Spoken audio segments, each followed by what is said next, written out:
সূর্য ভাইয়া, তুমি আমাকে না পড়িয়ে আপুর দিকে কি দেখছো? ছোট্ট মেয়েটা আমার বাঁ হাতের কেনো আঙুল ধরে কথাটা বলল, আর তাতে আমার আয়রার দিক থেকে নজর সরে আরহার দিকে এলো।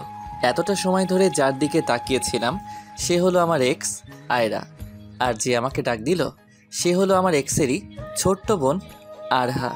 এখন মাত্র ক্লাস 3-তে পড়ে। আপনারা ভাবছেন এক্সের বোনকে কেমনে পড়াচ্ছি, তাই তো? বা এক্স কিছু বলে না নাকি? আরে ভাই, সেই ন্যাংটা থুকু গত 3 বছর ধরে আয়রারা আমাদের পাশের বাসার দোতলা ভাড়া নিয়েছে, আর আমাদের বাসা এখানেই। তা জন্মের পর থেকে আমি জানি। না না, এটা তো কোনো মতেই বিশ্বাসযোগ্য না। সরি, জ্ঞান হওয়ার পর থেকে জানি। আমি এসএসসি পরীক্ষায় জিপিএ প্রাপ্ত হলে আমার এক্সের মাই সে আমাকে তার ছোট মেয়েকে পড়ানোর জন্য আহ্বান করেন, আর তখন আমি না করতে পারিনি। তার কারণ হলো আয়রাকে আমার খুব ভালো লাগে, কিন্তু তখনও আয়রা তা জানতো না। তাই এইরকম ভালো একটা সুযোগ আমি কিছুতেই হাতছাড়া করতে চাইনি। আমিও সম্মতি দিয়ে দেই আয়রার আম্মুকে। পরে কলেজে ভর্তি হয়ে আয়রার ছোট বোন আরহাকে সন্ধ্যার দিকে পড়াই, আর এই ফাঁকে আয়রাকেও ইমপ্রেস করে ফেলি। তবে রিলেশনটা বেশি দিন টিকাতে পারিনি। ও সূর্য ভাইয়া, আমি এই শব্দটার উচ্চারণ পারছি না। কই হারালে তুমি? কোনটার দেখি তো? এটা। এটা হলো হৃদয় প্রফুল্ল ছিল তাদের। তারপর আরহা পড়তে লাগলো। আয়রা অবশ্য পাশের টেবিলটার চেয়ারে বসে তার পড়া দেখছিল, আর আমি তখন কি মনে করে তার দিকেই তাকিয়েছিলাম, আর গালাগালিও করছিলাম। গালাগালি কেন করছিলাম জানেন? শালি আমার দিকে অনেক খাটাইছে। যাদের জিএফ পাশের বাসায় থাকে শুধুমাত্র তারাই বুঝবে আমার দুঃখটা। পানি থেকে তেল সব কিছু বাজার থেকে আমাকে আনতে হতো। ব্রেকআপ করে এক প্রকার মানসিক চাপ থেকে বাঁচছি। কারো মুখে কোনো কথাই নেই। আহা, কি শান্তি! যারা পাশের বাসা বা একই পাড়াতে রিলেশনে আছেন, আমি তাদেরকে একটাই উপদেশ দিব যে আজই ব্রেকআপ করে ফেলুন। দেখবেন আপনার থেকে দুনিয়াতে আর কেউ শান্তিময় মানুষ হতে পারে না। আরহাকে পড়ানো শেষ করে আমি আমাদের বাসায় চলে এলাম। রুমে এসে ফোনটা অন করলাম। অন করার পরই দেখতে পাই বৃষ্টির 12টা মিসড কল স্ক্রিনে। তাই আমি বৃষ্টিকে কল ব্যাক করলাম না, বরং মোবাইলটা বিছানার উপর ফেলে দিয়ে শার্টটা খুলে বাথরুমে গেলাম। 2 নম্বর করতে লাগলাম। চলুন এই ফাঁকে বৃষ্টির পরিচয়টা সেরে ফেলি। বৃষ্টি, হ্যাঁ ভাই, বৃষ্টির কথাই বলছি। এটা আবার আপনারা আকাশের মেঘ ভাইবেন না প্লিজ। পাঠক ভাইয়া, মিয়া খলিফার কথা কন্যাই, এতে আমি সন্তুষ্ট। আবারও বৃষ্টি আমার বর্তমান জিএফ। মেয়েরা ভাবছে এত জিএফ পালেন কেমনে, তাই তো? আরে আপু, ছেলেদের জিএফ না থাকলে মনে হয় পৃথিবীতে তার থেকে বাইচা থাইকা কোন বালছিরি। এর থেকে ঘুমের ওষুধ খাইয়া ঘুমানোই ভালো। সরি পাঠক ভাইরা। বৃষ্টির কল ব্যাক না করার 2টো কারণ। ফার্স্ট, কল ব্যাক করলে ফোনের ভিতরেই কথার মাধ্যমে মেরে ফেলবে। সেকেন্ড, প্রথম যে কথাটা বললাম সেটা বুঝতে হবে সে কেমন মেয়েরে বাপ। এদিকে আমার 2 নাম্বার করাও শেষ হলো। তাই হাত মুখ ধুয়ে রুমে এসে অন্য একটা শর্ট পরে নিয়ে চুলগুলো ভালো করে ঠিক করে নিলাম। তারপর রুম থেকে বাইরে চলে আসতে লাগলাম, কিন্তু কি যেন আমার চোখ দেখলো। তাই ব্যাকে গিয়ে দেখতে পেলাম আমার বড় বোন সাবিহা অন্য অচেনা একটা ছেলের সাথে একই বিছানায় বসে বসে কথা বলছে। তাই আমি রুমে ঢুকলাম। আমাকে দেখে দুজনেই দাঁড়িয়ে গেল এবং সাবিহা আপু বলল, বাবু, তুই এখানে কি করিস? তার আগে বলো আপু, ছেলেটিকে? আমি বলছি। বলুন। আমি সহ আমার ফ্যামিলি আসছে আপনার বোনকে দেখার জন্য, আর আমাদের একা কথা বলার জন্য আলাদা করে রুমে পাঠিয়েছে তারা সকলেই। আর আমি হচ্ছে সিয়াম। ও, তার মানে দোলা ভাই। ঠিক আছে, কথা বলুন। বাই দ্য ওয়ে, আপনার নাম কি? আমি সূর্য হুসাইন। তাহলে বাবুটা কার নাম? এটা আমি ডাকি ভালোবেসে। আপু আমি চললাম বলে রুম থেকে তাড়াতাড়ি চলে এলাম বড় একটা রুমে। রুমে এসে দেখি আব্বু আম্মু আর দাদা মিলে ছেলের ফ্যামিলির মা বাবা ও একজন মেয়ে কথা বলা বলি করছে। তাই আমি সেখান থেকেও পাশ কাটিয়ে চলে যেতে লাগলে আব্বু বলে উঠল, সূর্য, এদিকে আয় তো। কি বলো? এই মেয়েটি বোধহয় এখানে থেকে বোর হচ্ছে, তুই বাবা ওকে ঘুরে ঘুরে সব দেখা। আব্বুর কথা কখনো মানা করার সাহস হয়নি, তাই মেয়েটিকে নিয়ে পুরো বাড়িটি ঘুরে দেখালাম। বাড়িটা ঘুরে ঘুরে দেখানো হলে মেয়েটি বলল, শুধু কি নিজের বাড়ি দেখাবেন নাকি অন্য কিছু দেখাবেন? আচ্ছা চলুন বাইরে যাওয়া যাক। তারপর দুজন বাহিরে আসলাম। মেয়েটিকে সব কিছু ঘুরিয়ে ঘুরিয়ে দেখিয়ে আবার নিয়েও এলাম আমাদের বাড়িতে। তারপর তারা চলে গেল। আমিও নিজের রুমে গিয়ে শুয়ে পড়লাম। সকাল হলে আপু ডেকে চলে গেল, তাই আমিও ঘুম থেকে উঠে রেডি হয়ে নাস্তা করে কলেজের দিকে এগিয়ে চললাম। কলেজে আসার পর আমি রুমে আসতে লাগলাম, কিন্তু হঠাৎ করেই ইন্টার ফার্স্ট ইয়ারের ক্লাসরুম থেকে আহ শব্দ আসলো। কিন্তু আমি জানি ইন্টার ফার্স্টের ছাত্রছাত্রীদের আজকে ছুটির দিন, তাই আমি এগিয়ে গেলাম সেদিকে। কিন্তু জানালাটা দিয়ে কিছুই দেখতে পেলাম না, আর শব্দ আসছিল না। তাই দরজার দিকে চোখ দিলাম, আর দেখতে পেলাম দরজাটা খোলা অবস্থাতেই চাপানো আছে। তাই আমি এগিয়ে গেলাম দরজার দিকে। দরজাটা ধাক্কা মেরে আমি ভিতরে ঢুকে দেখতে পেলাম আমার জিএফ বৃষ্টি আর আমাদের কলেজ পিয়নের ল্যাংটা শরীর, আর তারা যৌন মিলনে লিপ্ত ছিল। আমি সেখানে দুজনকে দেখে থ হয়ে গেলাম। আমাকে দেখে পিয়ন লোকটি তার লুঙ্গি পরে নেয় এবং রুম থেকে বেরিয়ে পড়ে, আর বৃষ্টি হালকা করে শাড়ি পরা অবস্থাতে আমার কাছে চলে আসে। আমি কিছু বুঝে উঠতে পারার আগে বৃষ্টি আমাকে তার সর্বশক্তি দিয়ে আমাকে ভিতরের দিকে ধাক্কা দিয়ে দরজা বন্ধ করে বাঁচাও বাঁচাও চিৎকার করতে লাগলো। আমিও বুঝতে পারলাম আমি নিশ্চিত গল্পের মতো ধর্ষক করবে এই বৃষ্টি মেয়েটি। তাই আমি বৃষ্টির মুখ চেপে ধরে দিলাম ফ্লোরে, আর আমি ক্লাসরুমের দরজাটা খুলে ফেললাম। আর দেখতে পেলাম আমাদের সহ আরও ডিপার্টমেন্টের সকল ছাত্রছাত্রী রুমের বাইরে অপেক্ষা করছে, আর তার সাথে পিয়ন বুড়া লোকটাও আছে। আমার কোনো কথা না শুনে সবাই আমাকে মারতে লাগলো। মারতে মারতে বেহুশ করলো আমায়। হুশ ফিরলে দেখতে পাই আমি হসপিটালের বেডে শুয়ে আছি, আর আমার পাশে বৃষ্টি। বৃষ্টিকে দেখে আমার মাথার ব্যথাটা কট করে জেগে উঠল। তখন বলল, তোমার পরিবার আসছে তোমাকে দেখতে। আমি কোনো কথা বললাম না। তাই বৃষ্টি রুম থেকে বেরিয়ে সবাইকে ডাকতে চলে গেল, আর আমাকে এই ফাঁকে অন্য আরেকটা দরজাটা দিয়ে আমারই বন্ধু আসিফ এসে আমাকে কাঁধে করে তুলে বেরিয়ে পড়ল সেই দরজাটা দিয়ে। বৃষ্টি সবাইকে ডেকে এনে দেখল রুম আর পেট দুটোই খালি। সবাই পাগলের মতো খুঁজতে লাগলো রুমে, কিন্তু পেল না কাউকে। আরে আমি সেখানে থাকলে তো পাবে না কি? আর আমাকে তো আসিফ কাঁধে করে নিয়ে বেরিয়ে পড়েছে সেখান থেকে। অনেকটা দূরে আমাকে কাঁধে করে আনার পর আসিফ আমাকে নামালো একটি গাছের নিচে, এবং ও পাশে বসলো আর বলল, তুই তোর গার্লফ্রেন্ডে ধর্ষণ করলি কেন সূর্য? মেয়েটির কাছে চাইলেই তো সব দিয়ে দিত। সত্যি বলছি আসিফ, আমি বৃষ্টির সাথে কিছু করিনি। তারপর পুরো ঘটনা খুলে বললাম আসিফকে। আসিফও এরকমই আন্দাজ করেছিল, তাই তো আমার পরিবারকে অপমানের হাত থেকে এমনকি আমাকেও মামলা টামলার হাত থেকে বাঁচিয়ে নিয়েছে।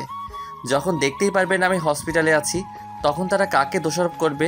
আর আমার ফ্যামিলিরও কোনো মান সম্মান হানি হবে না। শোন সূর্য, তোর এখানে থাকাটা একদমই সেফটি নয়। তাই বলছি তুই এখান থেকে অন্য শহরে চলে যা। আর আমি চাই না তোর বোনের বিয়েতেও কোনো ধরনের সমস্যা দেখা দিক তোর জন্য। তুই ঠিক বলেছিস। তখনই একটা বাস চলে এলো। আসিফ আমাকে ধরে ধরে বাসের মাঝখানের দিকে সিটে বসিয়ে আমাকে কিছু টাকা ধরিয়ে দিল। আমাকে আলবিদা জানিয়ে চলে গেল আসিফ। আমিও বাসের সিটে বসে আছি। হাত পায়ের ব্যথাটা টানতে লাগলো ঘুমানোর জন্য, তাই আলতো করে চোখ জোড়া বন্ধ করে নিলাম আর ঘুমিয়েও পড়লাম। কিছুটা সময় পার হলে বাসের হেল্পার মামাটি চলে এলো আর আমার কাঁধে হাত দিয়ে বলল, মামা ভাড়াটা দিলে উপকৃত হব। আমি পকেট থেকে আসিফের টাকাটা বের করলাম আর তাকে সেই নোটটা দিলাম। হেল্পার মামা নোটটাকে একবার পর্যবেক্ষণ করে বলল, কই যাবেন মামা? জানি না। জানি না মানে? আপনাদের বাসটা কোথায় থামবে? তখন হেল্পার একটা জায়গার নাম বলল, কিন্তু তেমনটা খেয়াল নেই। আমিও বলে দিলাম সেখানেই নামবো। মামা 1000 টাকা খুচরা দিতে পারবো না, আপনার কাছে খুচরা থাকলে দেন। কিন্তু আমার কাছে তো এই একটাই নোট আছে। তাহলে ওয়েট করেন, খুচরা হলে আমি আপনার থেকে টাকাটা নিয়ে নিব। ঠিক আছে। তারপর সিটে হেলান দিয়ে বসে থাকি আধা ঘন্টা। 1 ঘন্টা পর পর লোকজন উঠছে আর নামছে, কিন্তু ঘুম আর আসছে না। তাই আমি বাসের কাছে জানালাটা দিয়ে উকি দিলাম বাহিরের দিকে। দেখতে পেলাম রাস্তার দু সাইডে সরিষার ফুলে ফুটে উঠেছে সমস্ত জায়গা। হালকা ঠান্ডা মৃদু হাওয়া বইছে তার গায়ে। মৌমাছিও কিছু কিছু কীটপতঙ্গ বসে আছে ফুলের পাপড়ির উপরে, আবার কিছু কিছু পোকামাকড় উড়ে বেড়াচ্ছে। তবু হঠাৎ করে আরহা এবং আয়রার কথা মনে পড়ে গেল। তারা জানতে পারলে কী বা ভাববে আমাকে। তারপরও সেগুলো মনে করতে চাইলাম না। তারপরে হেল্পার মামা আমার কাছ থেকে 1000-এর নোটটি নিয়ে খুচরা দিয়ে দিল আমায়। ভাবতে লাগলাম কই যাব, কী বা করবো অচেনা অজানা শহরে, কার কাছেই বা থাকবো, কি নিয়ে থাকবো। মনে পড়ল মোবাইলের কথা। পকেটে হাত ঢুকিয়ে দেখি মোবাইলটাও নেই পকেটে। হয়তো মাইরের এক পর্যায়ে মোবাইলটা খতম হয়ে গেছে। এগুলো নিয়ে ভাবছি, তখন হেল্পার মামা সবাইকে নামতে বলল, কারণ বাসটি আর কোথাও যাবে না। তাই বাস থেকে আস্তে আস্তে নেমে পড়লাম। নামার পরই বাসটা চলে গেল আমাকে রেখে। শহরের রাস্তা, আর এদিকে সন্ধ্যা ঘনিয়ে এসেছে, আর পেটের ভিতরেও ক্ষুধার আগুন জ্বলছে। তাই আমি টং চায়ের দোকানে গিয়ে একটা পাউরুটি ও বিস্কুট সাথে চা নিলাম। খাওয়া শেষ করে বিলটা তাকে দিয়ে আস্তে আস্তে হাঁটতে লাগলাম। হাঁটবো আর কত দূর এই অসুস্থ শরীর নিয়ে, আর রাতও বেশি ঘনিয়ে এসেছে। তাই আমি রাস্তার সাইডে শুয়ে পড়লাম। অনেক রাত হলে কিসের যেন আওয়াজে আমার ঘুমটা ভাঙলো। তাই বসে পড়লাম। বসে দেখতে পেলাম একটা মেয়েকে দুজন ছেলে ডিস্টার্ব করছে। তাই আমি অসুস্থ শরীর নিয়ে সেদিকে এগিয়ে গেলাম। গিয়ে দেখতে পাই মেয়েটির জামাতে হাত দিচ্ছে একজন ছেলে। তাই আমি সেই হাতটি ধরে ফেললাম, আর তা দেখে অপর ছেলেটি আমার গাল বরাবর একটা ঘুষি মারল। আর এক ঘুষিতেই আমি মাটিতে লুটিয়ে পড়লাম, আর জ্ঞান হারিয়ে সেন্সলেস হয়ে পড়লাম। কয়েক ঘন্টা পর জ্ঞান ফিরলে দেখতে পাই আমি একটা রাজমহলের মতো সুন্দর একটা কামরার বিছানায় শুয়ে আছি। তাই আমি উঠে বসে পড়লাম বিছানার উপর। কি বলবো, রুমটা যে এত সুন্দর, মুখের ভাষাতে তা প্রকাশ করা সম্ভব না। আমি বিছানার উপর বসা থেকে উঠে দাঁড়িয়ে দাঁড়িয়ে রুমটা দেখতে লাগলাম। দেয়ালের সাথে প্রিন্টিং আকারে সাজানো অনেক ছবি, সাদা নীল আকাশের মেঘালো 7 রং মিলে আরেকটা প্রিন্টিং, উড়ন্ত পাখিদের, শামুক ভাঙা, আরও অনেক কিছুরই প্রিন্টিং আঁকানো। সেগুলো দেখছি। তখনই পিছন থেকে একটি মেয়ে আমাকে ডাকলো। মিস্টার, আপনি অসুস্থ শরীর নিয়ে উঠতে গেলেন কেন? আমি পিছন ফিরে দেখি গতকালের রাতের সেই মেয়েটিকে দেখার পর গতকালকে রাতের সমস্ত কথা মনে পড়ে গেল। তাই আমি মেয়েটিকে ভালো মতো দেখে বললাম, আপনি কি ঠিক আছেন? আমি ঠিকঠাক আছি। আপনি কি বলেন তো? আমাকে ছেলেদের হাত থেকে রক্ষা করতে এসে নিজেই এক খুশিতে মরে গেলেন, সরি অজ্ঞান হলেন। আমি খুবই অসুস্থ ছিলাম তখন। ডাক্তারও তাই বলেছেন। আর আপনাকে ধন্যবাদ। আপনি না থাকলে কালকে কি হতো নিজেও জানি না। আমি তো আপনার জন্য কিছুই করতে পারলাম না, উল্টো আমার আপনাকে ধন্যবাদ দেওয়া উচিত। তা ছেলেগুলো আপনার কোনো ক্ষতি করেনি? আপনি অজ্ঞান হয়ে যাওয়ার পর তারা দুজনে খুব ভয় পায়, আর আমাকে সেই অবস্থাতেই রেখে তারা পালিয়ে যায়। ও আচ্ছা, দরজাটা কোন দিকে? আমি না কিছুই বুঝে উঠতে পারছি না। দরজা দিয়ে কি করবেন? আমার বোধ হয় এখন চলে যাওয়া দরকার।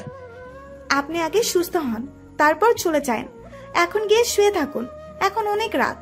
কিন্তু এত কথা না বাড়িয়ে যা বলছি তাই করুন তো আপনি। মেয়েটির কথায় আমি গিয়ে বিছানার উপর শুয়ে পড়লাম। তখন মেয়েটি এসে বলল, আমি উর্বশী। আপনি? সূর্য হুসাইন। আচ্ছা সূর্য, আপনি এখন রেস্ট নেন, বাকি কথা কালকে হবে। বলেই মেয়েটি চলে গেল। আমিও ঘুমিয়ে পড়লাম। সকালে কিচির মিচির শব্দে ঘুমটা ভেঙে গেল। চোখ খুলে দেখি কাঁচের জানালাটার রডে পাখিরা শব্দ করে খেলা করছে। তাই আমি উঠে ফ্লোরে পা রেখে হাঁটতে হাঁটতে জানালাটার কাছে এসে পৌঁছালাম। জানালার কাছে আসতেই পাখির দলগুলো উড়ে গেল রড থেকে। আমি বাহিরে উকি দিয়ে অবাক হয়ে গেলাম, কারণ আমি দোতলা বিল্ডিংয়ের জানালার কাছে দাঁড়িয়ে আছি, আর নিচে সরিষা ক্ষেত। তাই তো পাখিরা এখানে। জানালাটা দিয়ে উপভোগ করতে লাগলাম সব কিছু। তখনই একটা কাজের মহিলা আসলো রুমে। তাই আমি তার দিকে তাকালাম। তিনি কফির কাপটা বিছানার পাশে ড্রেসিং টেবিলের উপর রেখে আমায় বলল, আপনার কপি। বলেই চলে যেতে লাগলে। আমি বললাম, একটু শুনেন। হ্যাঁ কন, কিছু লাগবো না? না, কিছু লাগবে না, তবে আমি কিছু বুঝতে পারছি না। উর্বশীকে? উর্বশী ম্যাম হলেন আমার ম্যাডামের একমাত্র মেয়ে, আর এই বাড়িটা তারই। মহিলাটি কথাগুলো বলার পরপরই উর্বশী চলে এসে বলল, খালা আপনি এখন যান। মহিলাটি চলে গেলে আমি উর্বশীকে বললাম, আপনি কে বলেন তো? আমি হলাম এই গোটা রাজ্যের রাজকন্যা। আর আমি হলাম আপনাদের দারোয়ান, তাই তো? এই নিন কফিটা খান, ঠান্ডা হয়ে যাচ্ছে। আমিও নিয়ে নিলাম কফির কাপটা। তখন উর্বশী বলল, কেমন হয়েছে বললেন না তো? বেশ মজাদার ছিল কফিটা। থ্যাঙ্কস। আর সরি। কেন? পরিচয়টাতে মজা করার জন্য। আসলে আমি আমার আম্মুর একমাত্র মেয়ে, তবে আম্মুর ভালোবাসা তেমন পাইনি। কি বলছেন এসব? মা জাতি তার সন্তানকে ভালোবাসবে না, এটা কোনো কথা? এটাই আমার জীবনের কথা। তিনি সবসময় তার ক্লিনিক নিয়ে পড়ে থাকেন, আর এটা সেই ছোটবেলা থেকেই। আদর স্নেহ তেমন পাইনি মায়ের, কারণ তিনি ভাবেন আমাকে পড়াশোনা করালেই আমি হ্যাপি থাকবো। কিন্তু আমি তাকে আমার পাশে চেয়েছি, সেটা আম্মু নিজেও বোঝার চেষ্টাও কখনো করেনি। আর আপনার আব্বু? তার কথা মুখে আনতে চাই না, কিন্তু কি হয়েছে বললেন না তো? প্লিজ, এই প্রসঙ্গে আমি আপনার সাথে কথা বলতে চাচ্ছি না এখন।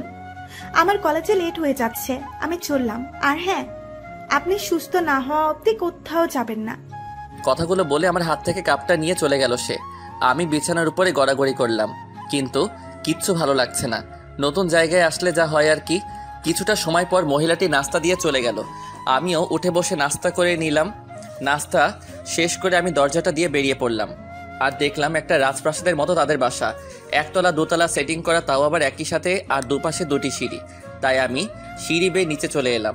নিচে এসে দেখি মহিলাটি টেবিল সাফ করছে, তাই আমি মূল ফটকের দরজাটা দিয়ে বাইরে চলে এলাম।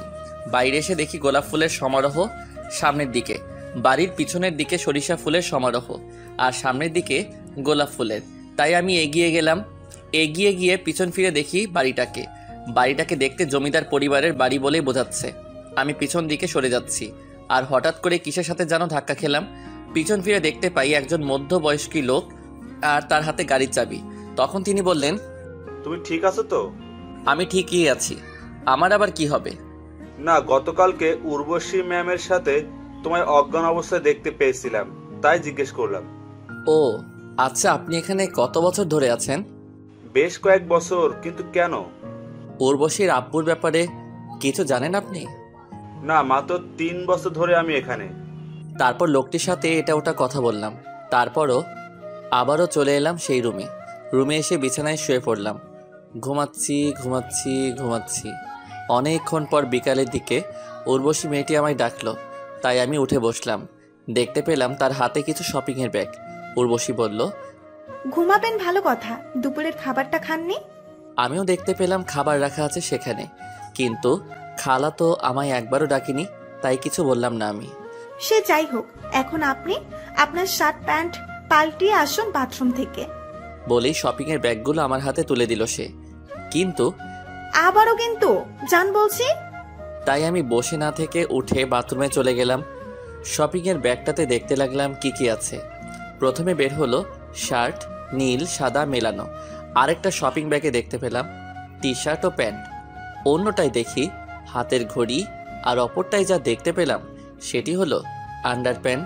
মেয়েরা কেমনে ছেলেদের সেটাও আনতে পারে, আদৌ অজানা। বুকের ভিতর কষ্টের পাহাড় জমে থাকলেও হাসিও আসলো। তখনই উর্বশী বলল, আর কতক্ষণ লাগবে আপনার? আসছি আপু। বলেই দাঁড়িয়ে দাঁড়িয়ে আন্ডার প্যান্টটা দেখে পরে নিলাম। সব কিছুই ফিটফাট হলো। হাতের ঘড়িটাও পরে নিলাম। আর এখন শুধু একটা জিনিসেরই কমতি রয়ে গেল, আর সেটি হলো মোবাইল। থাক আর বলবো না, তাই আমি বাথরুম থেকে বেরিয়ে আসলাম। তখন উর্বশী বলল, অনেক সুন্দর মানাইছে তো আপনারে, পছন্দকার বলতে হবে না? নিশ্চয়ই আপনার। আরে না, কি বলেন, আমি ছেলে মানুষের পোশাক কেমনে কিনবো? উর্বশী মেয়েটির কথায় আমি একটু অবাক হলাম। তাহলে কার পছন্দ হতে পারে? তাই আমি জিজ্ঞেস করলাম, তাহলে কার পছন্দ এগুলো? এইগুলো সবই আমার বিএফ নীলের পছন্দ। আগে বলেননি তো আপনি রিলেশন করেন। আপনি তো আর আমায় জিজ্ঞেস করেননি, তাই আমিও বলার দরকার মনে করিনি। আচ্ছা, আপনি একটু অপেক্ষা করুন, আমি 5 মিনিটের মধ্যে আসছি। তারপর সে আমার রুম থেকে চলে গেল। আমি গিয়ে বিছানার উপর বসলাম। কেমন যেন খারাপ লাগছিল, কিছুই বুঝতে পারছিলাম না। উর্বশী মেয়েটি চলে এলো। সে ড্রেস চেঞ্জ করে আসলো, আমাকে ডেকে নিয়ে নিচে চলে এলো এবং ড্রাইভারকে গাড়ি বের করতে বলল। ড্রাইভার গাড়িটা নিয়ে এলো, কালো গাড়ি। উর্বশী আমাকে বসিয়ে সেও অপর সিটে বসলো। তারপর ড্রাইভার উর্বশীর কথা মতো গাড়ি চালাতে লাগলো, আর একটা উন্নত মানের রেস্টুরেন্টের সামনে এসে গাড়িটা থামাতে বলল। ড্রাইভারও গাড়ি থামালো। সে আমাকে নামতে বলে তিনি নিজেও নেমে পড়ল, আর আমিও নেমে পড়লাম। তারপর সে রেস্টুরেন্টের ভিতরে চলে গেল, সাথে আমিও। দুজনে বসে আছি। উর্বশী অর্ডারের রিসেন্ট দেখে অর্ডার দিল। কিছুটা সময় পার হলে ওয়েটার এসে খাবার দিয়ে গেল। আমরা খাবার খাচ্ছি, তখনই একজন ছেলে এসে বলল, আমাকে রেখেই খাওয়া দাওয়া করছো তাই না? তুমিও বসো। ছেলেটি বসে গেল, আর উর্বশী বলল, তোমায় যার কথা বলেছিলাম সে। ও হাই, আমি নীল। কাটা চামচ দিয়ে খাচ্ছিলাম, তাই হাতে কোনো এঁটো নেই। আমিও হাত বাড়িয়ে দিয়ে, আর আমি হচ্ছি সূর্য হুসাইন। আপনাকে বোধহয় আমি চিনি। কিন্তু আমি তো আপনাকে চিনি না। আপনি কি ফেসবুকে লেখালেখি করেন ভাই, মানে রাইটার? নীল যখন কথাটা বলছিল তখন আমি খাচ্ছিলাম, তাই আমার গলায় কাশি আসলো, আর আমি মুখটা হাত দিয়ে চেপে ধরলাম। না ধরলে মুখের খাবারগুলো নীলের সুন্দর টি শার্টের উপর গিয়ে পড়তো। কি বলছেন ভাই? আমি রাইটার ফাইটার কিছু নই, জাস্ট সিম্পল একটা মানুষ। ও সরি, আপনার নামের সাথে একদম মিল, তাই জিজ্ঞেস করলাম। নীল, এসব কি হচ্ছে? তুমি কি বলতে আসছিলে আমায় সেটা বলো। পরশু আমার বড় ভাইয়ের বিয়ে, তোমাকে আমার সাথে যেতেই হবে। আমি বিয়ে টিয়েতে আসতে পারবো না। প্লিজ, আমার জন্য না হলেও ফ্যামিলির জন্য প্লিজ। ওকে, তবে আমার সাথে সূর্যও আসবে। এর মধ্যে আমি নাই আপু, কিন্তু আমার কোনো কথা না শুনে নীল বলল, ঠিক আছে, আমি এখন চলি, বাসায় অনেক দায়িত্ব আছে। বলেই চলে গেল। তখন আমি বললাম, আচ্ছা আপু, নীল ভাইয়াও কি আসলে কাজ করে? করে হয়তো। তবে আমার মনে হয় নীল শালার পুত ডাহা মিথ্যা কয়। কিছু বললা তুমি? কই না তো আপু। তারপর দুজনেই খাওয়া দাওয়া করলাম। খাওয়া দাওয়া শেষ হলে ওয়েটার এসে বিলটার কাগজ দিয়ে গেল। উর্বশী বিলটা টেবিলের উপর রেখে কিছু টিপস দিয়ে দিল। তারপর গাড়িতে গিয়ে আবার উঠলাম, আর ড্রাইভার গাড়ি ছেড়ে দিল। তখন উর্বশী বলল, আপনার বাসা কই? আমার কোনো বাসা নেই। আমি ডাহা মিথ্যা কথা বললাম। বাসা নেই মানে? আমি এতিমখানায় থেকেছি এতদিন, আর গতকালকে সেখান থেকে চলে আসছি চাকরির খোঁজে। ও, তা পড়াশোনা কতদূর হয়েছে আপনার? ইন্টার সেকেন্ড অবধি। ভালো, তার সার্টিফিকেট কই সেগুলোর? পড়ে গেলাম গ্যারার তলে, তাই আবারও ডাহা মিশা কথা কইতে হইব। গতকালকে রাত্রিবেলা সেগুলো আমার সাথে ছিল, আপনার দিকে এগিয়ে যাওয়াতে সেগুলোর কথা একদমই ভুলে গেছিলাম। তার মানে আপনার কাছে একটাও সার্টিফিকেট নেই? না। তখন উর্বশী মেয়েটি ড্রাইভারকে গতকালকে রাতের জায়গায় নিয়ে যেতে বলল। আমিও শুধু চুপচাপ বসেই রইলাম। ড্রাইভার গতকালকে রাতের ঠিক সেই জায়গাটাতে নিয়ে এলো। তারপর উর্বশী নেমে গেল, আর আমিও নেমে গেলাম। সবাই মিলে অনেক খোঁজাখুঁজি করলাম, কিন্তু সার্টিফিকেটগুলোর কোনো হদিস পেলাম না। আরে, সার্টিফিকেটগুলো আমি নিয়ে আসলে তো থাকবে, কিন্তু আমি এই বড়লোকের মেয়েটার থেকে একটা সুযোগ নিতে চেয়েছি জীবনে বাঁচবার জন্য। হয়রানি হবার পর উর্বশী গাড়িতে উঠে পড়ল, আর ড্রাইভারও। তাই দেখে আমিও গাড়িতে উঠে পড়লাম। তখন উর্বশী বলল, সরি, আমার জন্য আপনার এত বড় ক্ষতি হয়ে গেল। ভাগ্যে যা থাকে তাকেই মেনে নিতে হবে। দাঁড়ান, আমি আপনার ভাগ্য বদলে দেওয়ার ব্যবস্থা করছি। বলেই উর্বশী কাকে ফোন করলো, আর ওপাশ থেকে ফোনটা রিসিভ করে নিল। তখন উর্বশী আপু বলল, কই রে তুই? আমি বাসায় আছি। কেন? অপর পাশ থেকে একটি মেয়ে, আমি তোদের বাসায় আসছি, দারোয়ানকে বলে রাখিস। ঠিক আছে, আয়। ড্রাইভার উর্বশী আপুর কথা মতো একটা 3 তলা বাড়ির গেট দিয়ে ঢুকতে লাগলো। দারোয়ান কিছু না বলে উর্বশীকে স্যালুট করলো, আর গাড়িটিও বাড়িটির ভিতরে এসে থামলো। উর্বশী আপু গাড়ি থেকে নেমে আমাকেও নামতে বললেন, তাই আমিও নেমে পড়লাম। গাড়ি থেকে নামার পর একটা মেয়েকে দেখতে পেলাম। দেখতে মাশাআল্লাহ হুটপরির থেকে কোনো অংশে এক ফোঁটা কমতি নেই। লাল রঙের একটা শাড়ি পরে আছে মেয়েটি। হাতের দিকে চোখ গেলে দেখতে পাই এক হাতে লাভ সিস্টেমের ঘড়ি, আরেক হাতে নীল লাল হলুদ চুড়ি মেশানো হাতে, তাও অনেকগুলো। কানে চোখ যেতেই মেয়েটি কানের নিচে দেখি যে কানের ঝুমকাটা অনেক লম্বা। কি বলবো আর আপনাদের, প্রথম দর্শনেই হারিয়ে গেছি তার শহরের মায়ায়। এখন এই মায়া থেকে কে টেনে তুলবে? তোলার তো কোনো মানুষ নেই। হ্যাঁ, আমাকেই নিজেই চেষ্টা করতে হবে। ওই, আপনি কই হারালেন সূর্য? উর্বশী আপুর কথায় আমি নিজেকে সামাল নিলাম। কি হয়েছে আপু? তখন দেখতে পাই মেয়েটি আমাদের একদমই কাছাকাছি। আপনি কই হারাইছিলেন? ঝুমকোর মধ্যে। মানে আমার ভেতর হারালেন কেন আপনি? আর আমি তো আপনাকে ফার্স্ট দেখলাম মনে হয়। আমি বলতে চাইছি আপনার কানের ইয়া বড় ঝুমকোর মধ্যে আমি ডুবে গিয়েছিলাম। ও, তাই বলুন। ওর নাম কি জানেন আপনি? নাম না বললে কি করে জানবে আপু? কিরে বল না, তোর নাম কি? উর্বশী আপু তার বান্ধবীকে কথাটা বলল। তুই বলে দিলেই তো হয়। তোর নাম তুই বল। আমার কানের ঝুমকোর নামের বরাবরই আমার নাম ঝুমু। অনেক কাছাকাছি। একদমই, চলুন ভেতরে, আর তুইও আয়। তারপর ঝুমু মেয়েটি আমাদের দুজনকে একটা টেবিলে বসিয়ে রেখে কই যেন হারালেন। একটু পরে আবার চলে এলেন 3 কাপ চা নিয়ে। উর্বশী আর আমাকে চায়ের কাপ হাতে ধরিয়ে দিয়ে ঝুমু উর্বশীর পাশে গিয়ে বসলো। উর্বশী চায়ের কাপে চুমুক দিয়ে বলল, ঝুমু, আমাকে একটা হেল্প করবি দোস্ত? ট্রাই করব, বল। শুধু ট্রাই না, হেল্প করতেই হবে তোকে। কি করতে হবে সেটা বলবি তো নাকি? তোর ভাই জহিরের অফিসে এই ছেলে মানে সূর্যকে ঢুকিয়ে দে না। ঠিক আছে, ভাইয়াকে বলবো আমি তোর হয়ে। আপনার সব সার্টিফিকেটগুলি নিয়ে রেডি থাকেন। আমি কিছু বলতে গেলে উর্বশী আপু বলল, কাগজপাতি নেই। নেই মানে? তারপর গতকালকে রাতের ঘটনা উর্বশী আপু ঝুমুকে খুলে বলল। তারপর ঝুমু বলল, ঠিক আছে, আমি ভাইয়াকে যেইভাবেই হোক না কেন ম্যানেজ করে তোকে ফোন করে বলবানি, হয়তো বা প্রশ্নের সম্মুখীন হতে পারে। আমিও বলে দিলাম কোনো সমস্যা নেই এতে আমার। তারপর ঝুমু আর উর্বশী আপু নিজেদের মাঝে কথা বলল। আমি বেচারার মতো বসে থাকলাম। কথা বলা বলি শেষ হলে ঝুমুর থেকে বিদায় নিয়ে আবারও গাড়িতে গিয়ে বসলাম। ড্রাইভার গাড়িটা চালাতে লাগলো। চালাতে চালাতে চালাতে চালাতে উর্বশীদের বাসায় এসে পৌঁছালাম। গাড়ির ঘড়িতে দেখতে পেলাম 9:25 বাজে। উর্বশী আপু নেমে পড়ল, আমিও নেমে পড়লাম তার সাথে। হাঁটতে লাগলাম ভিতরের দিকে। তখন আমি বললাম, ধন্যবাদ আপু, অনেক বড় একটা উপকার করলেন। ওকে, কোনো সমস্যা নেই। আপুর কথা শেষ না হতেই আপুর আম্মু সোফায় বসা থেকে দাঁড়িয়ে বলে উঠল। দাঁড়া উর্বশী। উর্বশী আপু দাঁড়িয়ে বলল, দাঁড়াইলাম। ছেলেটি কে? আমার বয়ফ্রেন্ড। তুমি হ্যাপি? আন্টি এগোতে লাগলো আমাদের দিকে। আপুর এমন কথা শুনে আর মায়ের মুখের উপর বলে মিথ্যা বলে দেয়া আমি নাকি তার বয়ফ্রেন্ড। আমি তো ভয় পেতে পেতে শেষ। এখন যদি আমাকে বা উর্বশী আপুকে থাপ্পড় লাগিয়ে দেয় তাহলে কি হবে? আন্টি আমার কাছাকাছি আসার পর তিনি হাত উঁচা করতেই আমি চোখ বন্ধ করে নিলাম। কিন্তু থাপ্পড়ের আওয়াজ আসলো বলে আমি চোখ খুলে তাকালাম। দেখতে পাই আন্টি আমার মাথায় হাত দিচ্ছে। তোর পছন্দ একদমই পারফেক্ট আছে। মা, আমি তোমার সাথে ইয়ার্কি মারছি আর তুমি সেটাকে সিরিয়াসলি নিচ্ছ কেন? আপুর এমন কথায় দেহ থেকে প্রাণটা নিঃশ্বাস নিতে লাগলো। তাহলে এই কে? ও আমার কলেজ ফ্রেন্ড। আচ্ছা, এবার যা, টেবিলে খেয়ে নে, খাবার দেওয়া আছে। আন্টি আপনি খাবেন না? আমি খেয়ে নিয়েছি।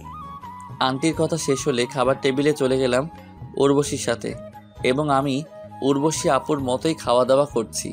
খাওয়ার মাঝে আমি খেয়ালও করেছি যে সচমেলের খাবার রান্না করার পর যেমন থাকে ঠিক সেরকমই আছে। তার মানে আন্টি এখনও খায়নি। আমি উর্বশী আপু আর আন্টির ভাবসাব বুঝতে পারলাম কিছুটা। মানে হলো আন্টি উর্বশীকে হয়তো কিছু কথা বলতে চায় কিন্তু পারে না। খাওয়া দাওয়া শেষ হলে চেয়ার থেকে উঠে পাশের ট্যাপ থেকে হাত ধুয়ে নিই। হাত ধোয়া হলে ট্যাপের পাশে থাকা সাদা রঙের টিস্যু দিয়ে হাত মুছে সেটি ময়লা ফেলার ঝুড়ির মধ্যে ফেলে দিই। তারপর আমি উর্বশীকে পিছন ফিরে বললাম, আপু আমি চললাম রুমে। ঠিক আছে, গুড নাইট। আপু তখনও খাবার টেবিলেই বসে বসে কি যেন নিয়ে ভাবছিল, তাই আমি তাকে ডিস্টার্ব না করে রুমে চলে এলাম। রুমে এসে বিছানার উপর শুয়ে পড়লাম। চোখে বিষণ্ণ একটা ঘুম আসলো, তাই ড্রেসিং টেবিলের উপর রাখা বাতিটার সুইচ অফ করে দিলাম। এখন আপাতত রুমটা অন্ধকার, আর ঘুমের মধ্যে সেই ঝুমু মেয়েটি দেখতে পেলাম। ঝুমু মেয়েটি আমার একেবারে কাছে চলে আসলো, আর আমার মেয়েদের মতোই শ্বাসকষ্ট হচ্ছিল ঘুমের ঘরেই। একেবারে কাছাকাছি চলে এলে আমার দম মোমবাতির ন্যায় ধপ করে বন্ধ হয়ে যায়, আর আমার ঘুমটাও ভেঙে যায়। হাঁপাতেই অন্ধকারে পাশেই ড্রেসিং টেবিলের উপর রাখা কাচের গ্লাসটায় হাত দিয়ে নিতে গেলে সেটি নিচে পড়ে ভেঙে টুকরো টুকরো হয়ে যায়, আর পানিও মেঝেতে গড়াগড়ি খায়। কাচের গ্লাসের এই একটা সমস্যা, কোনো রকম নিচে পড়লে ফার্দা ফাই হয়ে যায়। কেন রে ভাই, স্টিলের গ্লাসের মতো থাকলে কি হয় তোদের? বাড়িওয়ালার কাছে কোনো প্রবলেম নেই, কিন্তু এত রাতে ঘুমাবো নাকি কিভাবে গ্লাসের টুকরোগুলো তুলবো? এতে তো পানিও খেতে পারলাম না। অপরদিকে এই বিপদ। একবার খেয়াল এলো, থাক যা হবার হয়ে গেছে, আগে ঘুম পরে সব কিছু। আবার খেয়াল এলো এটা তো আমার বাড়ি নয়, তাই এত অহংকার কিসের? আর সবচেয়ে বড় কথা হচ্ছে কাজের মহিলা বা অন্য কেউ আমার রুমে আসলে পাটা তো কেটে রক্ত পড়বে। এই ভাবনা চলে এলে আমি ড্রেসিং টেবিলটার লাইটটা অন করে বিছানাটা ছেড়ে নেমে গ্লাস ভাঙার পাশ কাটিয়ে বাথরুমে চলে আসি এবং আপুর সেই শপিংয়ের ব্যাগগুলো নিয়ে আসি। সেখান থেকে ফ্রোমের মতো বের করলাম, সেটা দিয়ে পরিষ্কার করতে লাগলাম মেঝে। পরিষ্কার করার শেষ প্রান্তে চলে এলে ছোট্ট একটা কাঁচের টুকরে হাত কেটে গেল। তারপর আমি সেগুলো পরিষ্কার করে রুমের বাহিরের ময়লা ঝুড়িটিতে ফেলে চলে আসলাম রুমে এসে বাথরুমে গিয়ে রক্তমাখা হাতটা ধুয়ে টিস্যু পেঁচিয়ে বিছানার উপর এসে বসে পড়লাম। রক্ত পড়া বন্ধ হলে শুয়ে পড়লাম আর ঘুমিয়েও পড়লাম আর হারিয়ে গেলাম ঘুমের রাজ্যে। সকালবেলায় আগের দিনের ন্যায় পাখিদের কিচিমিচি শব্দ শুনতে পেলাম আর ঘুম থেকেও জেগে গেলাম তখন। তবুও চোখ জোড়া বন্ধ করে শুয়েই রইলাম। তার একটু পর উর্বশী আমার রুমে এসে কফির কাপ ড্রেসিং টেবিলের উপর রাখতে গেলে ভয় পেয়ে তার হাতে আমার জন্য আনা কফিটার গ্লাস হাত থেকে নিচে পড়ে ভেঙে যায়। কারণ ড্রেসিং টেবিলের নিচে মেঝেতে রক্ত লেগে আছে। তাই দেখেই সে ভয় পেয়ে গেল আর সে ভাবতেও লাগলো রক্ত কোত্থেকে আসলো এখানে। আর তখন আমিও চোখ খুলে বিছানার উপর বসে পড়ি আর দেখি উর্বশী আপু দাঁড়িয়ে আছে আর তার পায়ের থেকে অল্প দূরেই কাপটা চুরচুর হয়ে ভেঙে আছে। আমি বসে পড়লে তখন উর্বশী আপু দেখতে পেল আমার হাতেও রক্ত লেগে আছে। তখন তিনি বললেন, মেঝেতে আর আপনার হাতে কিসের রক্ত এগুলো? আমি আপুকে গতকাল রাতের অন্ধকারে গ্লাস ভেঙে ফেলার কথা বললাম। সব শুনে তিনি বললেন, আমাকে বা কাজের মহিলা খালাকেও জানাতে পারতেন, শুধু শুধু আপনি নিজের হাত কেটে ফেললেন। নিজের ভুল নিজেকে শুধরানোই বেটার। সেটা ঠিক, তাই বলে হাত কেটে নেবেন? দেখি তো কতখানি কেটে গেছে। উর্বশী ঝুঁকে আমার হাতটা তার হাতের মাঝে নিয়ে দেখতে লাগলো। ঠিক আমার আপন বোন সাবিহার মতোই। ভালো করে দেখে তিনি বললেন, অনেকখানি কেটে গেছে, আপনি একটু বসুন, আমি কি আম্মুর রুম থেকে ব্যান্ডেজ করার মতো কিছু পাই কিনা। তারপর চলে গেল সে। আর কিছুটা সময় পর চলে এলো একটা ছোট্ট বক্স নিয়ে। ড্রেসিং টেবিলটার ছোট্ট চেয়ারটা টেনে বিছানার পাশে এসে বসলো এবং বক্সটা বিছানার উপর রাখলো। উর্বশী বক্সটা খুললো। দেখতে পেলাম একটা সাদা বোতল ও ক্রিম আর ব্যান্ডেজের কাপড় আর সাদা কস্টেপ সহ আরও বেশ কিছু। উর্বশী আপু আমার হাতটা এগিয়ে নিয়ে সেই বোতলটা খুলে লাল রক্তের মতো কিছু দিয়ে আমার হাতের আঙুলটা পরিষ্কার করলো। ব্যান্ডেজের সাদা ফুটা ফুটা কাপড় দিয়ে পরিষ্কার করে মলম লাগিয়ে ব্যান্ডেজ করে দিল, ঠিক ডাক্তারদের মতোই। আবার আমার বোন সাবিহার মতোই। আপুর কথা তখন খুব করে মনে পড়ছিল। শুধু আপুর কথা বললে ভুল হবে, কম বেশি সবার কথাই মনে পড়ছিল। কিন্তু একজন কালনাগিনীর জন্য আমার ফুলের মতো জীবন ডাস্টবিনের ন্যায় হয়ে গেছে। আমার কী বা দোষ ছিল? আমি উর্বশী আপুর ব্যান্ডেজ করার দিকে তাকিয়ে তাকিয়ে কথাগুলো আনমনে ভাবছিলাম। তখন তিনি বললেন, শেষ? কই হারালেন আপনি এবার? না, কোথাও না। সত্যি করে বলেন তো, কি নিয়ে ভাবছিলেন? ভাবছিলাম আমার আপু থাকলে হয়তো এমন করে হাত বেঁধে দিত। এই ব্যাপার? আমাকেই আপু ডাকলেন তাহলে? ঠিক আছে আপু। গুড। আচ্ছা, আমি একটু হাত ধুতে যাব। বলেই বাথরুমে চলে গেল। আমি বসেই রইলাম। একটু পর তিনি হাত ধুয়ে এসে বলতে লাগলেন, আপনার তো অনেক রক্ত বের হয়েছে, ট্যাপের কাছেও রক্ত। আমি কিছু বললাম না, শুধু চুপ করে রইলাম। আর শুনুন সূর্য, আমার কলেজের টাইম হয়ে যাচ্ছে, আমি আপনার নাস্তা খালাকে দিয়ে আপনার রুমে দিয়ে যেতে বলবো। আচ্ছা। আর হ্যাঁ, কাপের ভাঙা টুকরোগুলো কিন্তু আপনি উঠাবেন না, এটাও খালাকে বলে দেবো আমি। ওকে, চললাম। বলে উর্বশী আপু বক্সটা সাথে করে নিয়ে চলে গেল রুম থেকে বেরিয়ে। আর আমি বিছানার উপর বসা থেকে উঠে বাথরুমে চলে এলাম। হাত মুখ ধুয়ে আবার রুমে চলে আসলাম। রুমে এসে দেখতে পাই ঝুমু মেয়েটি কাপের সেই ভাঙা টুকরোগুলো তুলছে। আমি ভাবতে লাগলাম সে কখন এলো আর ভাঙা টুকরোগুলো সে কেন তুলছে। আপু না বলল খালা উঠাবে এগুলো। আমাকে দেখতে পেয়ে ঝুমু মেয়েটি দাঁড়িয়ে গেল এবং বলতে লাগলো, এই যে মিস্টার, আমার বান্ধবী আপনাকে থাকতে দিয়েছে বলে আপনি যেখানে সেখানে কাচের ভাঙা টুকরো ফেলে রাখবেন নাকি? আমাকে কথা বলার সুযোগ না দিয়ে আরও বলতে লাগলো, অন্যের বাসা আপনি অপরিষ্কার ডাস্টবিন বানিয়ে রাখেন, আমার ভাইয়ার অফিসে আপনি কেমন করে রাখবেন আমার তা বোঝা হয়ে গেছে। পিছনে ফিরে দেখেন। আমার কথায় ঝুমু পিছনের দিকে ঘুরে দেখলো। উর্বশী দরজার সামনে দাঁড়িয়ে সব কিছু দেখছে। আপুকে আমি আগেই দেখতে পেয়েছিলাম। আমি আগে কিছু বলতে গেলে আপু আমাকে ইশারায় দ্বারা চুপ থাকতে বললেন। তাই তো আমি ঝুমুর কথাই শুনে যাচ্ছিলাম, তবে কিছুই বলিনি। তুই কখন এলি উর্বশী? এসেছি তোর এই রুমে ঢুকতে দেখেই। তাহলে হয়েছে কি? ঝুমু বলতে গেলে উর্বশী আপু ঝুমুকে থামিয়ে দিয়ে বলেন, কফির কাপটা না আমার হাত থেকেই ভেঙে গেছে, তাই আমি তাকে উঠাতে নিষেধ করেছি। আর তুই কিনা তাকে না জেনে শুনে কতগুলো কথা বললি। সরি দোস্ত, আমি আসলেই তখন বুঝে উঠতে পারিনি। আমাকে কেন সরি বলছিস? সরিটা সূর্যের কাছ থেকে নে। সরি। ঠিক আছে, এতে সরি বলার তেমন কিছু নেই। সরিটা তাহলে মওকুফ করছেন? উর্বশী আপু, আমার না রুমে কেমন জানি লাগছে। আমি কি আপনার সাথে বাইরে যেতে পারি? আমার তো কলেজ আছে, কলেজ শেষে আবার নীলের সাথেও দেখা করতে হবে। ওকে ওকে, কোনো সমস্যা নেই, আমি নিয়ে যাচ্ছি। ঝুমু আমার দিকে তাকিয়ে কথাগুলো বলল। আমিও মুচকি হাসি দিলাম। তাহলে তো হলোই, নাস্তার রেস্টুরেন্ট থেকেই তোমরা করে নিও, এটাই ভালো হবে। ঠিক আছে। তারপর ঝুমু মেয়েটি গিয়ে হাতে জমানো কাচের টুকরোগুলো ময়লার ঝুড়িটায় ফেলে দিয়ে আমাকে বলল, চলুন আমার সাথে তাহলে। আমি ঝুমু মেয়েটির কথা মতো তার পিছু পিছু চলতে লাগলাম। সিঁড়ি বেয়ে নিচে চলে এলাম। নিচে এসে দেখি ঝুমুর একটা কালো রঙের গাড়ি। গাড়ির কাছে এসে বলল, আপনি কি গাড়ি ড্রাইভ করতে পারেন? না তো, কোনোদিন ড্রাইভ করিনি। তাহলে আর কি করার, ড্রাইভারকেও সাথে নিয়ে নিতে হবে। বলেই গাড়িতে উঠে পড়ল এবং আমাকে উঠতে বলল। তাই আমিও উঠলাম। ড্রাইভার ড্রাইভ করতে লাগলো। তখন ঝুমু ড্রাইভারকে বলল, আঙ্কেল, সামনে কফি শপে সাইড কইরেন তো। আচ্ছা মামনি।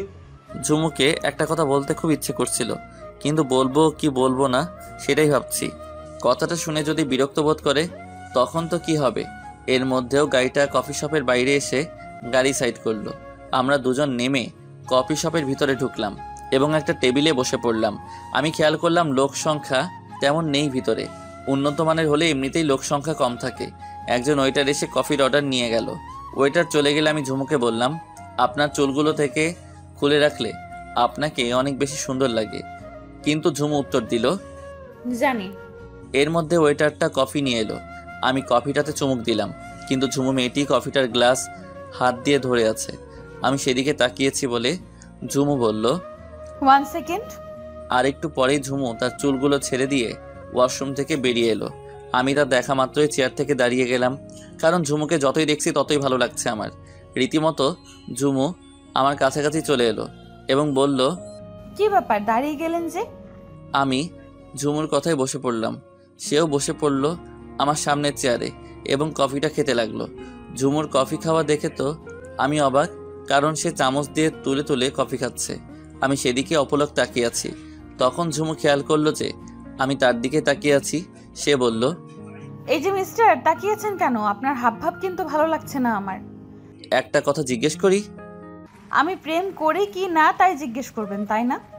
সুন্দরী মেয়েদের এই একটা বদভ্যাস, কিছু জিজ্ঞেস করতে চাইলেই তারা বাল পাকনামি করে নিজে রিলেশন করে কিনা বুঝে।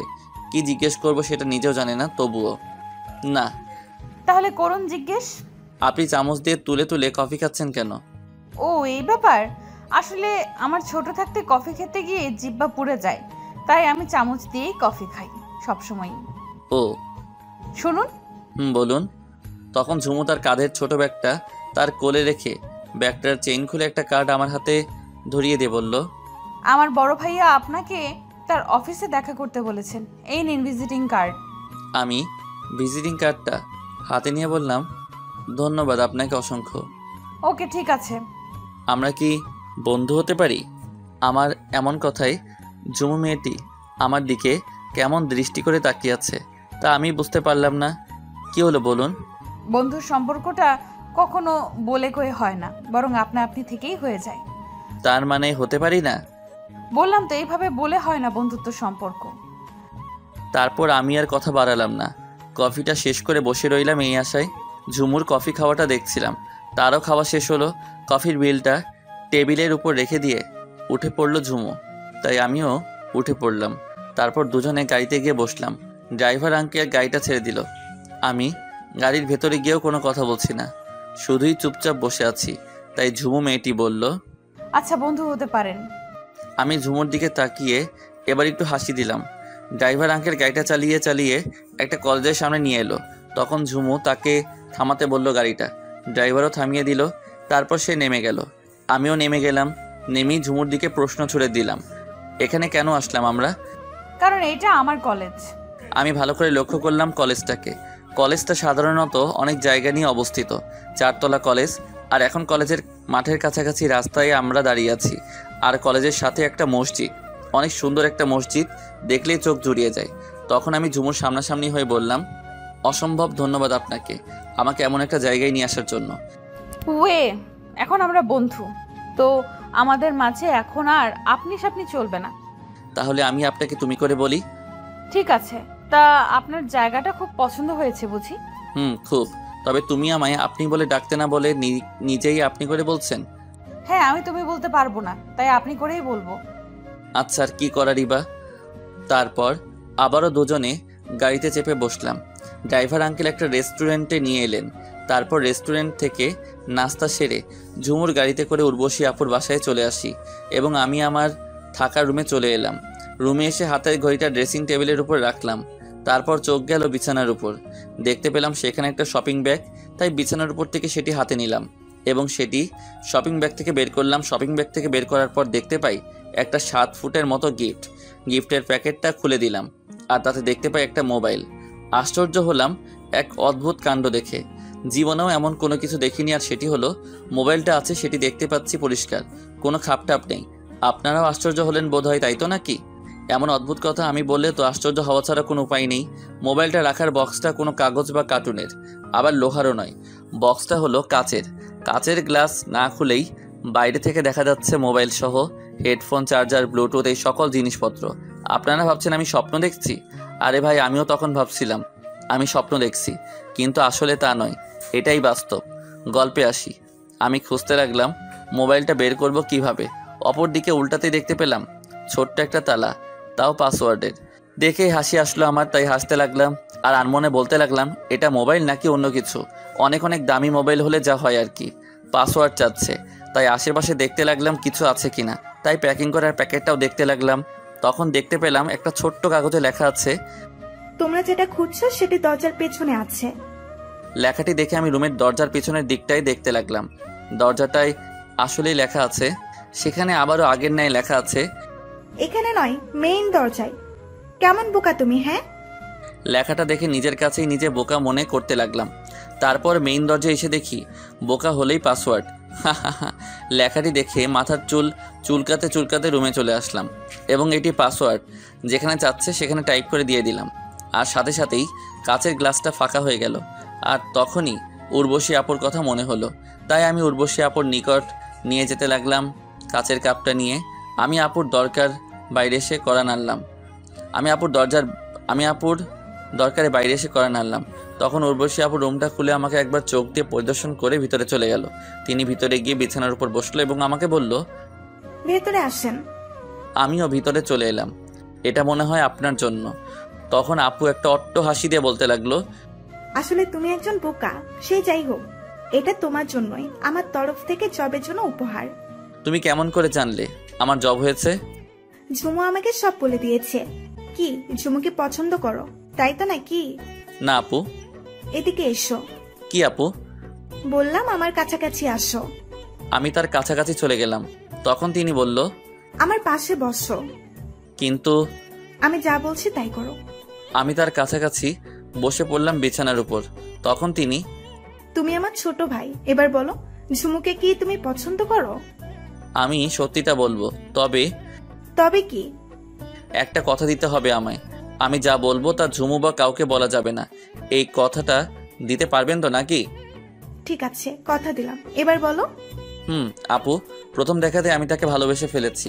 আমি চাই ঝুমু যেদিন আমার ভালোবাসা বুঝবে সেদিন আমিও তাকে আমার ভালোবাসার কথাটা তাকে বলবো, বা তারও আগে।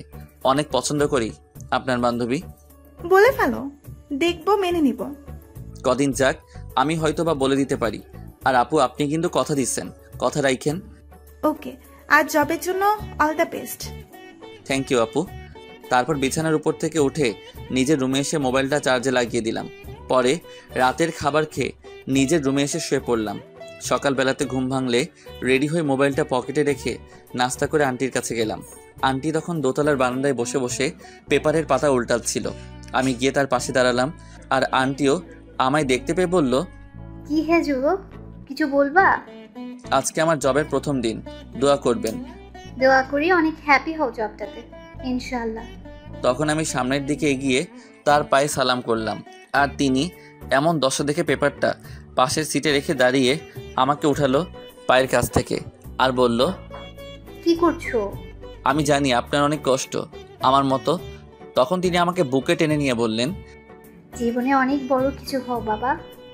তারপর আন্টিকে রেখে বেরিয়ে পড়লাম ঝুমুর বড় ভাইয়া জহিরের অফিসে তার সাথে দেখা করতে, এবং ভিজিটিং কার্ডের ঠিকানা অনুযায়ী পৌঁছেও গেলাম সেখানে। অফিসের দারোয়ান গেট দিয়ে ঢুকতে বাধা দিলে আমি ভিজিটিং কার্ডটা পকেট থেকে বের করে দেখাই। তিনি স্যালুট করেন, আর আমার তখন কেমন যেন ভয় লাগলো। সে যাই হোক না কেন, অফিস ভবনের সামনে এসে পড়লাম। দেখতে পেলাম 2 তলা ভবন অফিসের, তাই আমি ভিতরে ঢুকে পড়লাম। নিচে একজনকে জিজ্ঞেস করে জানতে পারলাম উপরে জহিরের অফিস, তাই আমি সিঁড়ি বেয়ে 2 তলায় চলে এলাম। এসেও একটা ঝামেলার মধ্যে ঢুকে পড়লাম। দেখতে পেলাম দরজার জায়গায় কাচের গ্লাস, আর দেখতে পেলাম অফিসের স্টাফেরা অফিস থেকে দেওয়া অ্যাক্সিস কার্ড ব্যবহার করে ভিতরে ঢুকছে, কিন্তু আমার কাছে ওরকম কোনো কার্ড নাই। আর আমি তখনই খেয়াল করলাম ঝুমু মেয়েটি অফিসের ভিতরের কাচের গ্লাসের পাশে বসে থাকা একটা মেয়ের সাথে কথা বলছে। আমি হাত উঁচু করলাম, ঝুমু সেটি দেখেও না দেখার ভান করলো, এবং তারপরেই ঝুমু সহ সেই মেয়েটি আসলো এবং অন্য আরেকটা দরজা দিয়ে আমাকে ভিতরে নিয়ে এলো। ঝুমু আমাকে তার ভাইয়ার কেবিনে পাঠিয়ে দিল। আমি রুমে ঢুকেই আসসালামু আলাইকুম স্যার। ওয়ালাইকুম আসসালাম। তারপর বললেন বসুন মিস্টার। আমিও বসে পড়লাম। শুনুন মিস্টার, আপনি তো নতুন, তাই আপনার সাথে সিনিয়র কলিগ দিচ্ছি, যাতে সে আপনাকে সব কিছু বুঝিয়ে দেয় এবং পরবর্তী সময়ে আপনি একাই যাতে সব কিছু বুঝে নিতে পারেন। Okay sir. আর তখন তিনি একটা বেলে টাপ দিলেন, আর অফিসের পিয়ন এসে বলল তন্ময়কে ডেকে পাঠাও তো আমার কেবিনে। বলেই পিয়ন একবার আমার দিকে তাকিয়ে চলে গেল। আর কিছুটা সময় পর তন্ময় স্যার এরপর কেবিনে দরজাটার সামনে এসে বলল, স্যার আমায় ডাকছেন? হ্যাঁ, এসো তন্ময়, বসো। তন্ময় লোকটি আমার পাশের চেয়ারে বসলো এবং স্যার বলতে লাগলো, তন্ময়, ওনাকে তোমার নতুন প্রজেক্টে নিয়ে নাও, যাতে করে অল্প সময়ে ধারণা জন্মায়। ঠিক আছে স্যার। ওকে, এবার তন্ময়ের সাথে গিয়ে সবার সাথে পরিচয় হয়ে নিন। স্যারের কথায় আমরা তার রুম থেকে বেরিয়ে পড়লাম এবং দেখতে পেলাম ঝুমু বাইরের সিটে বসে আছে। আমাকে দেখে বলল, কি বললো ভাইয়া আপনাকে? জয়েন করে কাজ দিয়ে দিল। গ্রেট। তারপর ঝুমুকেও সাথে করে সবার সাথে পরিচয় হয়ে নিলাম। এভাবেই কয়েক মাস কেটে গেলে উর্বশী আপুদের বাসা থেকে অফিস দুটোর মাঝে শুধু আবদ্ধ তা কিন্তু একেবারে নয়, মাঝে মধ্যে ঝুমুকে নিয়েও ঘুরতে যাওয়া চলে। আজকে অফিস নেই, তাই ভাবলাম আজকে ঝুমুকে আমার ভালোবাসার কথাটা বলে দিব। আমার যেই ভাবা ঠিক সেই কাজ। ঝুমুকে আসতে বললাম একটা জায়গায়, ঝুমু আগেই চলে এলো আর আমিও চলে এলাম। আমি আগেই বললাম, শীত করতেছে অনেক, তাই না? না তো। তাহলে গরম লাগতেছে? না। তাহলে কি লাগতেছে? ওই যে নাতিস্থল্য। আপনি কি যেন বললেন? আমি? হ্যাঁ আপনি। আকাশটা অনেক পরিষ্কার, তাই না? আপনি কি এটাই বলতে চাইছেন? না। তাহলে কি বলবেন সেটা বলুন, তাড়াতাড়ি বাসায় যেতে হবে। কালকে বলি? না, যা বলার আজকেই বলতে হবে আপনার। কি যেন বলবো আমি? কি বলবেন সেটা তো একমাত্র আপনিই জানেন। আমি তখন মনে সাহস সঞ্চয় করে আমি হ্যাঁ আপনি। তারপর কি? নিশ্চয়ই ভালোবাসেন। হ্যাঁ। না না। কোনটা ভাববো, প্রথমটা নাকি শেষের দুইটা? ফার্স্টটাই। আমি এখন চলে গেলাম। তখন ঝুমু আমার হাতটা টান দিয়ে বলল, নিজের মনের কথাটা এতটা সময় নিয়ে বললা, তাও আমার সাহায্য নিয়ে। আমি ছেলে হলে দেখতা কিভাবে প্রপোজ করতাম। পরে কথা হবে, এখন কেমন যেন ভয় ভয় পাচ্ছে। আমি চলে যেতে লাগলে ঝুমু বলে উঠল, ওকে, নিজের মনের কথাটা শুনাইয়া দিলা, কিন্তু আমার উত্তরটা কি তা না জেনেই চলে যাচ্ছ যে? শুনে তো যাও আমার উত্তরটা। ঠিক আছে, তোমার উত্তর বলো। নিশ্চয়ই হ্যাঁ হবে। অবশ্যই হবে। কিন্তু কেন? কারণ আপনি লেট। লেট মানে? গতকালকে আমাদের কলেজের একজন ছেলে আমাকে প্রপোজ করছে, আমিও তার প্রপোজালে হ্যাঁ বলে দিছি, কারণ আমার কিছু করার নাই সূর্য। আমার চোখের কালো মনির উপরে পানিতে টলমল করছে, কিন্তু চোখ থেকে অশ্রু ঝরাচ্ছি না। ঠিক সেইভাবেই ঝুমুকে বললাম, আচ্ছা, তাকে নিয়ে ভালো থেকো আর আমাকে একটু হলেও মনে রেখো। আমি পিছন ফিরে চলে যেতে লাগলে ঝুমু আমাকে আমারও পিছন থেকে হাত টান দেয়। তবু আমি হাতটা ছাড়িয়ে এক হাত চোখের টলমল পানিটা মুছে হাঁটা দিলাম। উর্বশী আপুদের বাসায় এসে রুমে এসে বসে রইলাম বিছানার উপর জড়সড় হয়ে, আর চোখের পানিগুলো মুছতে লাগলাম। আজ ছেলে বলে আওয়াজ করে কান্না করতে পারি না, মেয়ে হলে অবশ্যই আওয়াজ করে কান্না করতাম, আর সেটা হোকি বা বাথরুমে ঝর্ণার পানিতে। কাঁদতে কাঁদতে একটা সময় চোখের পানিও ফুরিয়ে গেল। তখনই দেখতে পেলাম রুমের জানালাটা দিয়ে একটা ছোট্ট পাখি ঢুকে পড়ে, আর তখন রুমের সিলিং ফ্যানটা চলছিল। এসি আছে, তবে আজকে দুঃখের জন্য আর চালাইনি।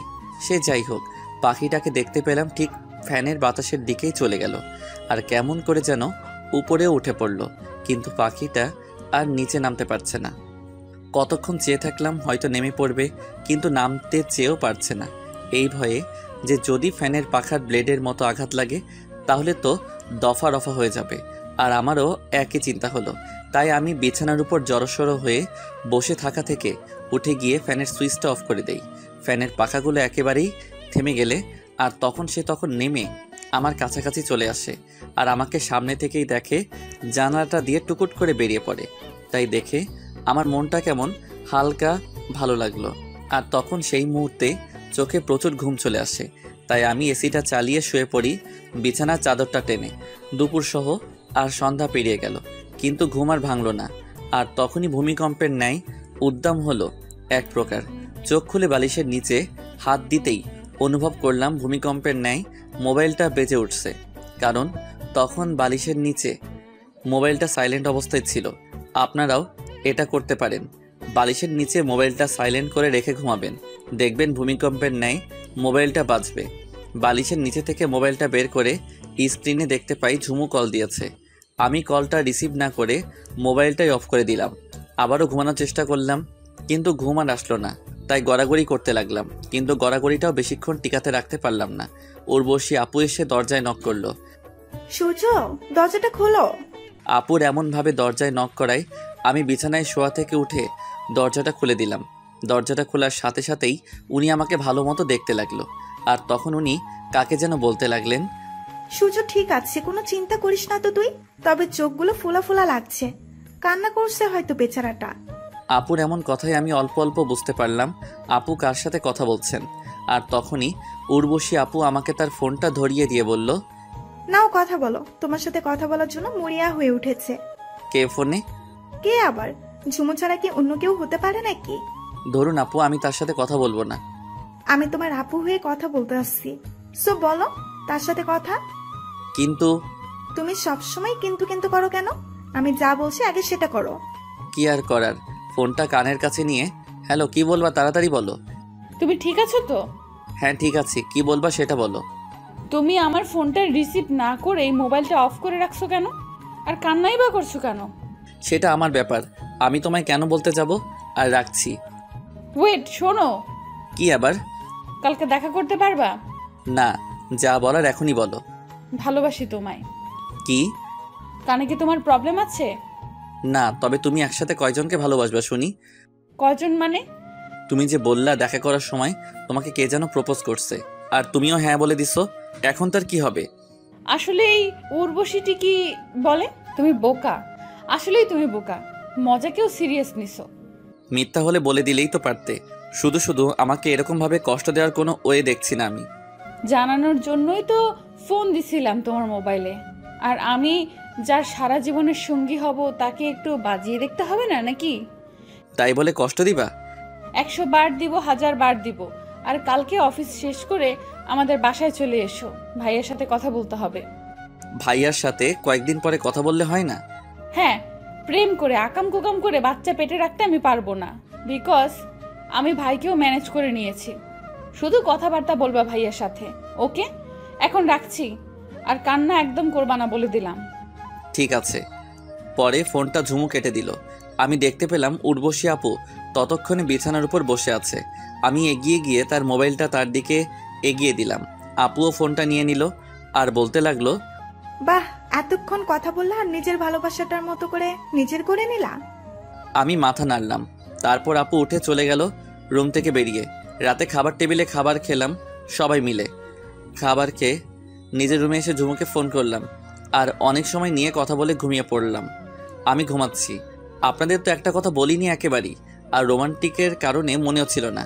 নীলের বড় ভাই এর বিয়ের ব্যাপারটা না আমার একেবারেই মাথায় ছিল না। আমার সাথে ঝুমুর আগে বন্ধুর মতো সম্পর্ক হলে তার কয়েকদিন পরে নীলের ভাইয়ের বিয়ে হয়েছে। নীলের ভাইয়ের বিয়েতে উর্বশী আপু আমাকে নিয়ে যায় তার সাথে, আর ঝুমুকেও তার ভাইকেও আসতে বলেছিল নীলের ফ্যামিলিরা। তাদের কার্ড দিয়ে নিমন্ত্রণ করেছিল, আর নিমন্ত্রণ করবেই বা না কেন। নীলের বড় ভাইও আমার স্যার যে ক্লাসমেট ছিল, আর আমার স্যারের নাম ডাকও অল্প ছিল শহরে। সে যাই হোক, ঝুমু হলুদের সাথে ম্যাচিং করে লাল রঙের শাড়ি পরে আসছিল। দেখতেই চোখ ঝলসে যাবে এরকম। সেদিনটা অনেক বিনজয় করেছিলাম কেন বললাম সেটা সামনে এগোলেই বুঝতে পারবেন। আমাকে উর্বশী আপু বসিয়ে রেখে চলে গেল। ঝুমু যখন ড্যান্স করেছিল সেদিন আমি অপলক তার দিকে তাকিয়েছিলাম, পাশে থাকা সোফায় বসে।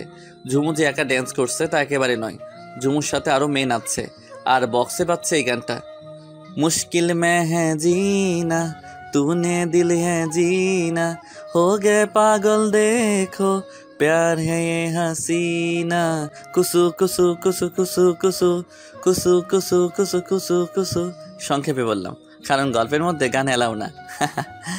আপনাদেরকে বলে রাখি যে এই মেয়ে ড্যান্স করতে পারে তার সাথে বাসর করা সবচেয়ে আরামদায়ক। জাস্ট ফান করলাম, সিরিয়াস নিয়েন না কথাটা। আমি তো ঝুমুর ড্যান্স দেখে তো আরও ফিদা হয়ে গিয়েছিলাম। আমি তো ঝুমুর প্রতি আগেই দুর্বল, না ফিদা ছিলাম, আর এখন তো আরও ডাবল ফিদা হয়ে গেলাম। সেটা তো বড় কথা না, বড় কথা হলো আমি ঝুমুর ড্যান্সটা অনেক এনজয় করছিলাম। তখন একটা ছেলে আমার পাশে বসে গাড়ি হাত দিয়ে বলে, মামা মেয়েটা অনেক জোস, আর দেখ মেয়েটার কোমরের কাছে শাড়িটা নাচার সাথে সাথে উড়ছে। ছেলেটার এমন কথাই আর মুখে গন্ধ থাকে আমি বুঝে গেলাম ছেলেটি ড্রিঙ্কস করেছে, আর পুরাই মাতাল না হলেও অল্প হয়েছে। তাই আমি তার ড্রিঙ্কস করে নেশা করানো উড়ানোর জন্য মনে মনে বলতে লাগলাম, দাঁড়া শয়তান, আমি যাকে পছন্দ করি তার দিকে কুনজরে তাকাস, তোর ব্যবস্থা এক্ষুনি করছি। বলে আমি ঝুমুর ড্যান্স করার কাছে গেলাম আর থামিয়ে দিলাম ঝুমুর ড্যান্স। ঝুমু হাত ও চোখের আইব্রু নাচিয়ে জিজ্ঞেস করলো, কি হয়েছে সূর্য আপনার? আমার কিছু হয়নি, তবে তোমার হবে। মানেটা হলো তোমার নাভির উপরের কাপড়টা সরে গেছে। ছি সূর্য ছি, আমি তোমায় ভালো বন্ধু মনে করতাম, আর তুমি কিনা আমার শরীরের দিকে নজর দিছো। তুমি যেটা ভাবছো সেটা না, ওই দেখো ওই ছেলেটা তোমাকে নিয়ে আমার কাছে বাজে কথা বলছে এই নিয়ে, তাই আমি এসে তোমাকে বললাম। আমি সরি, আর ধন্যবাদ তোমায়। বলেই সেই ছেলেটির কাছে গিয়ে বলল, আমার কোমরটা অনেক জোস তাই না? তখন ঝুমু ছেলেটির কান বরাবর একটা থাপ্পড় লাগিয়ে দিয়ে বলল, আর থাপ্পড়টাও কি জোস? ছেলেটি কিছু শুনতে পেল না, কারণ তার কান এখন ঝিরঝির করছে টিভির মতন। আর এই বিষয়টাতে চোখ পড়ল আমার স্যার আর ঝুমুর বড় ভাই জহিরের। তার কিছুটা সময় পর অনেক বড় পাঙ্গা হয়ে গেল নীলের সাথে জহিরের, কারণ ওই ছেলেটা নীলেরই বন্ধু ছিল। সে আগেকার কথা বাদ দেওয়াই বেপার। বর্তমানে চলে আসি কেমন, সকালে ঘুম ভাঙলো পাখিদের কিচিরমিচির শব্দে, যেন স্বপ্নের শহর। সকালে পাখিদের কিচিরমিচির শব্দ, আবার জানালাটার নিচে হলুদের সরিষে ফুলের ক্ষেত, আহা কতই না ভালো লাগার মতো একটি বাড়ি। তারপর আমার আব্বু আম্মু ও আপুকে বড্ড বেশি মিস করি সবসময়। বিছানাটা ছেড়ে দিয়ে বাথরুমে গিয়ে একটা শাওয়ার নিয়ে বের হলাম, কারণ অফিস থেকে আবার ঝুমুদের বাসায়ও যেতে হবে। তাই শাওয়ারটা শেষ করে অফিসের জন্য রেডি হয়ে নিলাম। রেডি হয়ে নাস্তার টেবিলে আমি আর উর্বশী আপু দুজনে নাস্তা করে নিলাম। নাস্তা করে আমি চললাম অফিসে, আর আপু চলে গেল কলেজে। অফিসে গিয়ে দৈনন্দিনের মতো কাজ করে আসরের দিকে ঝুমুরের বাসায় চলে গেলাম। ঝুমুর ভাই অফিস থেকে দুপুরে চলে এসেছিল। আমি ঝুমুদের বাসার ভিতরে চলে এলাম। দারোয়ানকে জহির আগেই বলে রেখেছিল আমি আসবো, তাই কোনো ব্যথা দেননি তিনি। আমি বাসাটার ভিতরে গেলাম, দেখতে পেলাম জহির স্যার বসে বসে মোবাইলে কথা বলছে। আমাকে দেখতে পেয়ে হাতের ইশারায় বসতে বললেন সোফায়, আর আমিও বসে পড়লাম। তখন স্যার মোবাইলে বলল, তোমায় আমি পরে ফোন করব, এখন একটা জরুরি মিটিং আছে। আমি কিছুটা আন্দাজ করতে পারলাম হয়তো ওপাশের লোকটি তার গার্লফ্রেন্ড।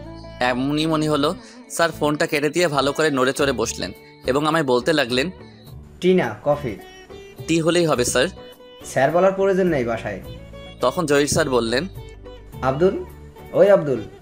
একটা আমার মতো সমবয়সী ছেলে এসে বলল, কি স্যার? বলে ছেলেটি চলে গেল। আচ্ছা স্যার। ঝুমুর ভাই আমাকে টুকটাক জিজ্ঞেস করছেন কই থাকি এসব আর কি। এর মধ্যে ঝুমু এসে পড়লো আমাদের সামনে, এসে আমার পাশে এসে বসে পড়লো। আমি ঝুমুর দিকে তাকিয়ে জহির দিকে তাকালাম, কিন্তু এতে কোনো রিয়াক্ট করেনি সে। আব্দুল ছেলেটি এসে আমাদের সামনে রাখলো টি, কফি, আরও কিছু বিস্কুট ইত্যাদি। তখন ঝুমু কফির কাপটা নিয়ে চুমুক দিল। আমি তো হা হয়ে তাকিয়ে আছি ঝুমুর দিকে। তখন আব্দুল ছেলেটি বলল, স্যার আমি কি আপনার জন্য আরেকটা কফি বানিয়ে আনবো? না লাগবে না। আব্দুল ছেলেটি চলে গেল। তখন ঝুমু তার চুমুক দেওয়া কাপটা তার ভাইয়ের দিকে এগিয়ে দিয়ে বলল, সরি ভাইয়া, আমি বুঝতে পারিনি, চাইলে নিতে পারো। না থাক। বলে ঝুমুর ভাই তার মোবাইলটা হাতে নিয়ে সেখান থেকে চলে গেল। আর আমি তখনও ঝুমুর দিকে তাকিয়েছিলাম। তখন ঝুমু আবারও কফিটা চুমুক দিয়ে বলল, ওয়েট, তোমার টিটা ঠান্ডা হয়ে যাচ্ছে। ঝুমুর এমন কথায় আমি ওর দিক থেকে চোখ সরিয়ে কফির কাপটার দিকে তাকালাম, আর কফির কাপটা ওর হাত থেকে নিয়ে নিলাম। সেটা দেখে তো ঝুমু এবার বেশ অবাক হলো। আর আমি তখন বললাম, অবাক হবার কিছু নেই, আমি টি খাবো না। আমি তো তোমার ঠোঁটের ছোঁয়ায় কাপটার কফিটা খাবো। একটু খালি খেয়ে বললাম, দারুণ তো। আর তখনই কফির কাপটা ঝুমু আমার হাত থেকে কেড়ে নিয়ে নিজে খেতে লাগলো এবং পুরোটাই শেষ করে ফেললো। আর আমি শুরু অপলকেই তার দিকে তাকিয়ে আছি। ঝুমুর কফিটা শেষ হয়ে বলল, শুনেন মিস্টার, ভাইয়া বলেছে যে আমাদের দুজনের বিয়েটা তাড়াতাড়ি দিতে চায়, কারণ তারও তো বয়স হয়েছে, তারও বিয়ে করতে হবে। তার জন্য আমাদের বিয়ে পরশুদিন হবে। সেটা না হয় বুঝলাম, তবে আমার সাথে মিশবার জন্য তোমার ভাইয়ার কফিটাই হাত দিয়েছিলে, তাই তো? তুমি কেমনে বুঝলা? আমার লাইফ পার্টনারের মনে কি চলে তা একটু হলেও তো আন্দাজ করতে পারি আমি। তাই বুঝি? একেবারেই তাই। তারপর কিছুটা সময় ঝুমুর সাথে প্রেম করে একটা ফ্ল্যাট দেখে চলে আসলাম উর্বশী আপুদের বাসায়, এবং আপুর রুমে এসে দেখি আপু ল্যাপটপ নিয়ে কী যেন করছে। তাই আমি গিয়ে তার সামনে দাঁড়ালাম। তখন তিনি ল্যাপটপ থেকে নিজের চোখ সরিয়ে আমার দিকে তাকিয়ে বলল, কিছু বলবা সূর্য? আপু। কি বলবা? একটু তাড়াতাড়ি বলো, কলেজের কিছু ডকুমেন্টস রেডি করতে হবে আমায়। আপু, আমার আর ঝুমুর বিয়ে ঠিক হয়ে গেছে। ও, কংগ্রাস, ভালো তো। তা কবে বিয়ে? পরশু বিয়ে, তাই আমি কালকে চলে যেতে চাই। কি? কই চলে যাবা? উর্বশী আপু তার ল্যাপটপটা বন্ধ করে, আপু আমি একটা ফ্ল্যাট দেখে আসছি, আমি চাইছি কালকে সেখানে উঠবো গিয়ে। তুমি চলে যাবা না যাবা সেটার কিছু আমি জানি না। তুমি গিয়ে আমার আম্মুকে বলো, সে যদি তোমায় যেতে বলেন তো তুমি কালকে কেন আজকেই যেতে পারো। তখন আমি উর্বশী আপুর রুম থেকে বেরিয়ে আন্টির রুমের সামনে চলে এলাম এবং দরজার সামনে এসে কাশি দিলাম। তখন তিনি মোবাইলে কী যেন করছিলেন, হয়তো ফানি ভিডিও দেখছিলেন তিনি। তাই তো তার মুখে হাসি। আমার কাশির শব্দে তিনি দরজার দিকে তাকিয়ে আমাকে দেখে বললেন, ভেতরে এসো বাবা। আন্টির কথায় আমি ভিতরে এলাম এবং তার পা বরাবর বসে বললাম, কিছু লাগবে? আমি চাইছি আমি এখান থেকে চলে যাব, আর এটা তো আমার বাসা না, আপনারা তো এতে বিরক্ত হন। তখন আন্টি ভিডিও দেখা থামিয়ে দিয়ে মুখটা ভারী করে ফোনটা পাশে রেখে বলল, চলে যাইবা মানে?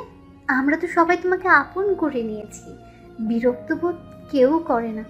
তুমি আছো বলেই আমার ফ্যামিলিটা পরিপূর্ণ আছে। আমি জানি, কিন্তু আমার তো বিয়ে করতে হবে, আর আমার বউকে তো আর আপনাদের এখানে রাখতে পারবো না। 100 বার রাখতে পারবা, আমি তো তোমার নিজের ছেলের মতোই দিই। আর ওই দেখো দরজার পাশে উর্বশী দাঁড়িয়ে আছে, সে তোমাকে নিজের ছোট ভাই ভাবে। আমিও তখন দরজাটার দিকে তাকালাম আর দেখতে পেলাম আপু দরজাটার সামনে দাঁড়িয়ে আছে। আর এটা দেখে আনমনে চোখ দিয়ে এক ফোঁটা পানি গড়িয়ে পড়লো।